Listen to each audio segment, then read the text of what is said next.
Hey, what's going on? It's James here, also known as the Solar Energy Expert, here to guide you step by step through all your solar options. I know there's a lot of misconception and misinformation about solar, and my goal is to educate homeowners just like you so you can make the best decision for your particular situation. So before I dive into it, make sure you schedule a free solar phone consultation with me directly. Doesn't matter if you're in the East Coast, the West Coast, anywhere in between, we could definitely help you out and answer any questions that you have. So on this video, I'm gonna give you guys 5 reasons why you shouldn't install solar on your house, right? Obviously, we wanna install solar all over the United States, basically all over the world, but sometimes it just doesn't make sense, right? And I'm gonna give you 5 reasons why solar wouldn't make sense for your particular situation. So let me go ahead and jump right into it.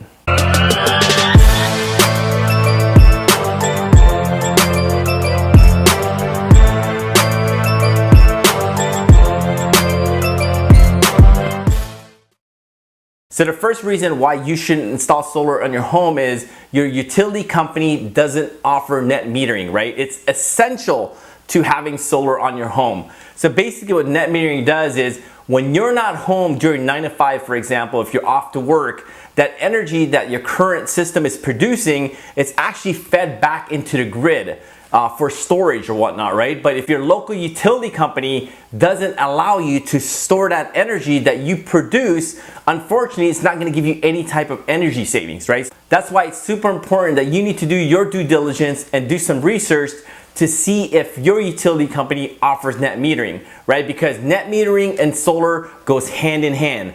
And if your local utility company doesn't offer net metering, more than likely, it's not a good option for you to install solar. The second reason why you shouldn't install solar on your home is if you're renting the home, right? Because all of the solar decisions has to be made through the landlord.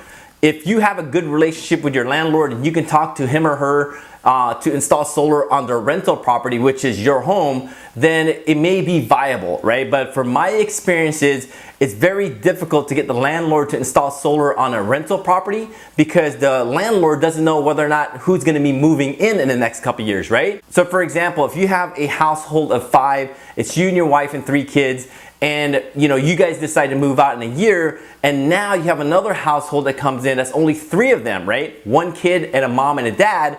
That system that's on that house is gonna overproduce, meaning that the new tenant, it's actually gonna pay more for energy because it's a lot more energy that they would normally use for their particular situation, right? So if you're renting a property, more than likely your landlord isn't gonna install solar on their, on their rental.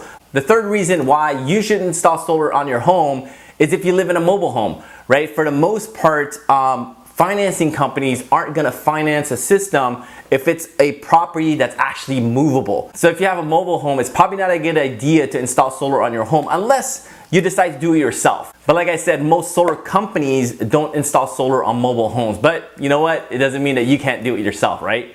The fourth reason why you shouldn't install solar on your home is if you have wood shake shingles, right? So if your roof is made out of wood, you have to replace that roof material first because the structural integrity of the wood shake shingles can't withstand the weight of the solar panels, right? So it's a good idea to replace your roof first. But the great thing is there's a possibility if you do decide to install solar and also replace your roof, you can actually combine the two together, right? So as you're saving energy, you're actually gonna have a new roof replacement as well.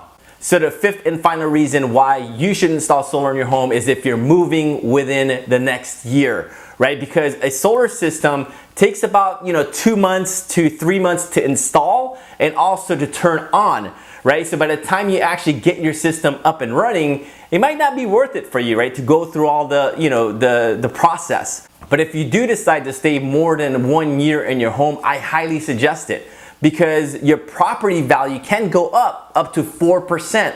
The Lawrence Berkeley Laboratory already has statistics that homes with solar goes up in value about 4%. And the great thing is homes with solar statistically sells a lot faster than homes without solar. So those are my 5 suggestions why you should install solar in your home. And again, if you haven't scheduled a free phone consultation yet, make sure you click the link underneath this video and schedule a free phone consultation, especially if you're looking into getting into solar, right? We want to share our experiences with you so you don't get screwed over, because there's a lot of homeowners that do get screwed over, and hopefully these 5 tips why you shouldn't install solar helps you out a bit, right? But if you still have more questions, make sure you click that link, schedule a day and time for us to talk over the phone. It's absolutely free, there's no obligation. Other than that, hopefully you got some value from this video. Thanks for watching. Goodbye for now.